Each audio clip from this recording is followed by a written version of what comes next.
Salut les amis, on se retrouve pour cette nouvelle review sur Boruto, donc sur l'épisode 66 qui est là pour mettre fin à l'arc qui correspond au film Boruto, mais qui sert de transition puisqu'il va nous permettre d'avoir une jolie transition du coup vers les prochains arcs. Cet épisode 66 est clairement moins impressionnant que celui de la semaine dernière par rapport à l'animation, mais c'est normal parce que ce n'est pas du tout son but. Son but est là pour nous faire comprendre que le calme revient au sein de Konoha avec le retour de notre équipe de sauvetage et surtout aussi de voir la métamorphose mentale de Naruto et Boruto. Cet épisode est tourné sur le thème de la famille, on peut le constater au début de l'épisode, surtout lors du retour de l'équipe de sauvetage avec Naruto au sein de Konoha. Chacun retourne vers sa famille respective et c'est un moment plein de tendresse avec chacun. Comme je vous l'ai dit, cet épisode n'est pas exceptionnel mais pourtant très important pour le développement du mental de Boruto surtout et également de Naruto. On voit qu'il y a eu une grosse remise en question entre nos deux personnages principaux puisque Naruto va demander à avoir un jour de congé si c'est possible par rapport à Shikamaru et Shikamaru va lui dire tout simplement t'es l'Hokage, tu fais un peu ce que tu veux, t'as le droit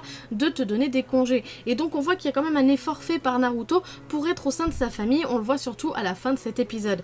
Et pour Boruto, il y a une grosse remise en question puisque celui-ci va du coup aller voir chaque personne qui a participé donc à l'examen et va s'excuser auprès de chacun. Et ça c'est quand même déjà une grosse preuve de maturité puisqu'il faut avoir énormément de courage et de maturité pour s'excuser des erreurs qu'on a faites par le passé. Et donc c'est pour ça que cet épisode est quand même assez important, même s'il ne s'y passe pas grand chose au niveau du scénario, c'est parce que là on a un développement au niveau de la maturité de Boruto qui n'est pas négligeable. Également il y a quelques relations qui commencent à se mettre en place, surtout par rapport à Sarada et Boruto. On peut commencer à penser qu'il va y avoir une rivalité parce que peut-être que Boruto aura décidé de faire comme son papa et son grand-père, de devenir Hokage.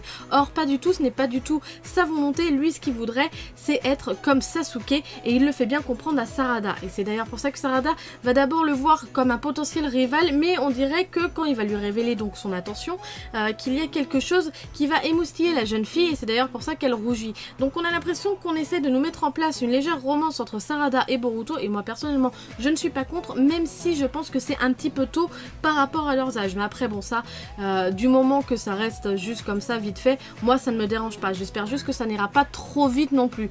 C'était la chose que je reprochais à l'anime Naruto parce que on a vu qu'il y a eu énormément de couples qui se sont formés, mais au final on n'a pas eu les explications de pourquoi, mis à part pour Naruto et Hinata, on l'a compris dans le film, mais en soi ça n'a pas été assez développé. Mais là j'ai peur qu'en essayant de corriger cette erreur, eh bien il fasse tout le contraire et qu'il surdéveloppe beaucoup trop et que là on se retrouve avec un truc vraiment niais.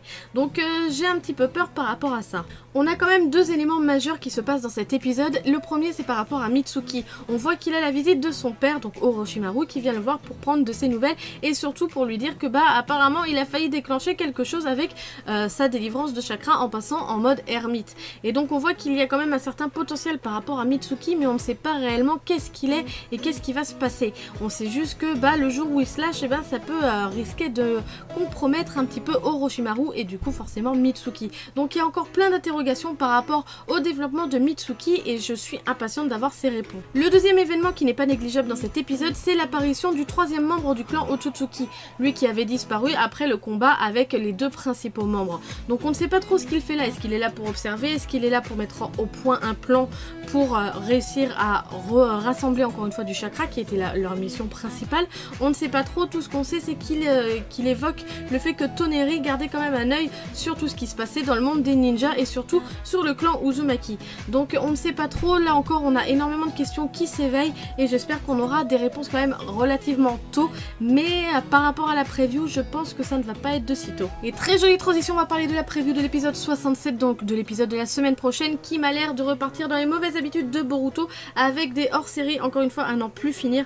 Donc là honnêtement j'espère que ça va être pas aussi long que les derniers, qu'on va pas avoir le droit à 20 épisodes de hors-série avant d'atteindre un nouvel arc et à avoir des nouveaux antagonistes. Après ma question c'est est-ce que ça va suivre réellement le manga ou pas, parce que là pour l'instant ça n'a pas l'air, c'est une mission quand même assez exclusive par rapport au manga, mais j'espère que on va pas avoir le droit aussi aux missions un peu chiantes du manga parce que le manga a mis quand même énormément de temps à démarrer et à devenir intéressant, donc j'espère que là ils vont quand même la jouer finement et la jouer intelligemment. Pour l'instant si on devait résumer l'anime Boruto Boruto, je pense qu'il y a pas mal de choses qui ont été bien faites, donc j'espère encore une fois que ça va continuer comme ça. Et voilà, cette nouvelle review se termine, j'espère qu'elle vous aura plu, n'hésitez pas à me le dire par commentaire comme d'habitude et ce que vous avez pensé de l'épisode également. Likez, partagez la vidéo, ça me fera super plaisir et surtout abonnez-vous à la chaîne si vous n'êtes pas. Sur ce, moi je vous laisse à la semaine prochaine.